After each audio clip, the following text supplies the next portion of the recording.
Olá pessoal, eu sou a Ju e no vídeo de hoje eu vou falar para vocês sobre o livro O Silêncio da Cidade Branca, da autora espanhola Eva García Sáenz de Urturi.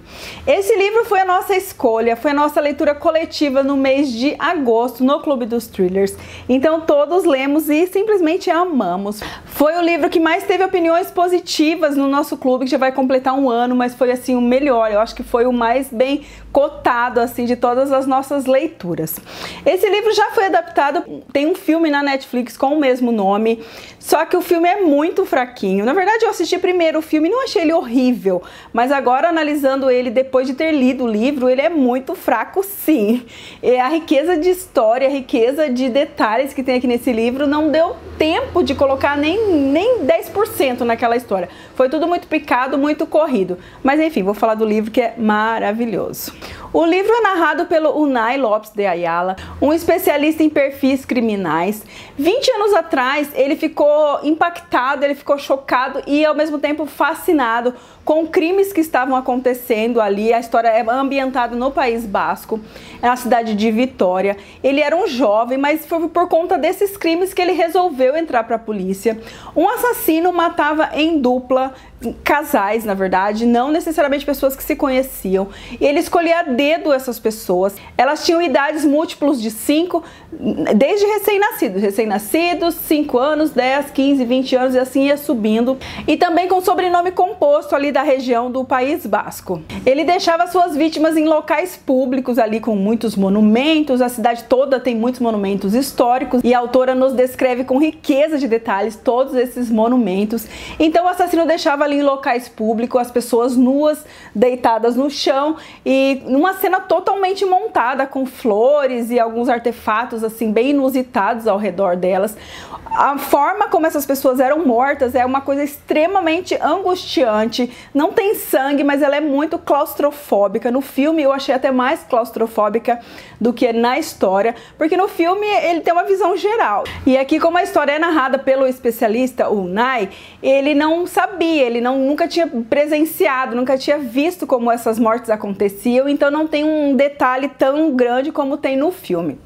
Nos dias atuais, esses crimes voltam a acontecer exatamente iguais aos de 20 anos atrás, só que ninguém entende nada, a polícia fica sem entender nada, porque um homem foi preso lá atrás, um homem muito influente, uma figura pública lá da cidade, da região, e está pagando pelos seus supostos crimes, e ele está prestes a ser libertado da prisão.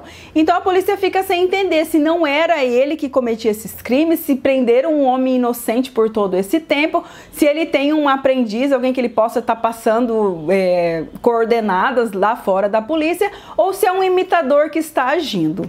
Vamos ter uma história paralela aqui também com essas dos dias atuais, uma história que se passa na década de 70, que ela é fascinante também, mas demora um pouquinho pra gente captar, pra saber quem são aqueles personagens, mas conforme a história vai evoluindo, fica nítido quem são os personagens, e é incrível como a autora vai afunilando essa história. Ela criou um quebra-cabeça assim muito complexo. É uma história de vingança extremamente inteligente, que são peças minúsculas que vão se encaixando aqui e ali, você vai captando uma coisinha aqui, outra ali. E quando chega na metade desse livro, que ele não é um livro pequenininho, ele tem mais de 400 páginas, tem 415 páginas.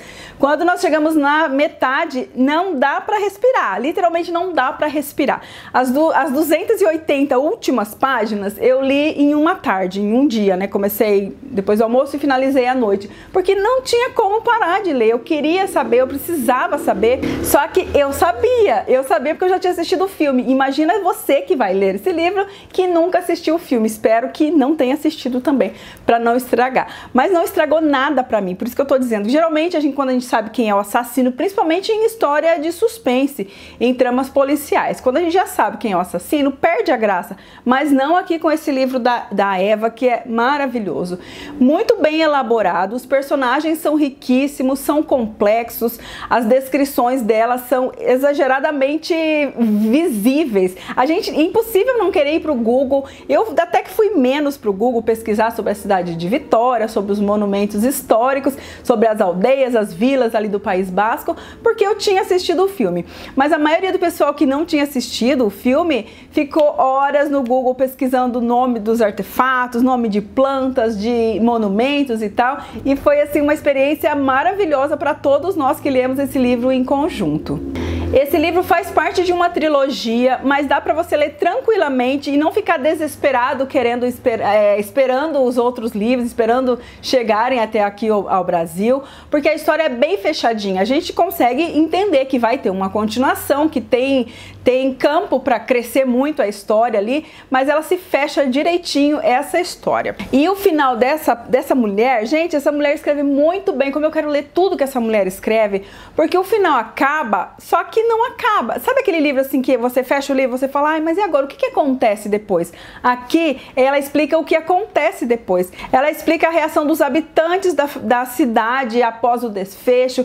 Ela explica a condição familiar de cada um dos personagens ali, até dos personagens secundários da história. Ela explica tudinho. E os personagens secundários dessa história são incríveis também. Tem um vozinho aqui, o vô do personagem, o Nai, do Kraken, é o apelido dele, que é um fofo, vontade de pegar esse senhorzinho no colo também, ele é muito querido. Enfim, eu gostei de todos os personagens, não teve um, mesmo que eu detestei, eu gostei, porque ele me passou raiva, então tá valendo, é isso que eu quero mesmo. Se é um vilão, tem que me fazer sentir raiva, e essa autora conseguiu de todas as formas possíveis.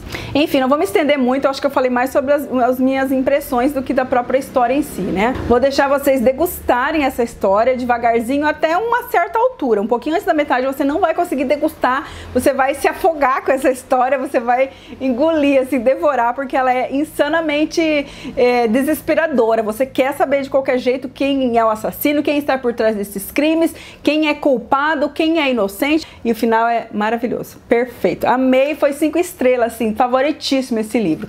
Lógico que eu indico muito para vocês, né? Espero que vocês tenham gostado de saber minhas impressões sobre essa história. Se você gostou, não esquece de clicar no like, compartilhe esse vídeo com seus amigos, se inscreve aqui embaixo caso você ainda não seja inscrito nesse canal. E é isso aí, eu vejo vocês no próximo vídeo. Tchau!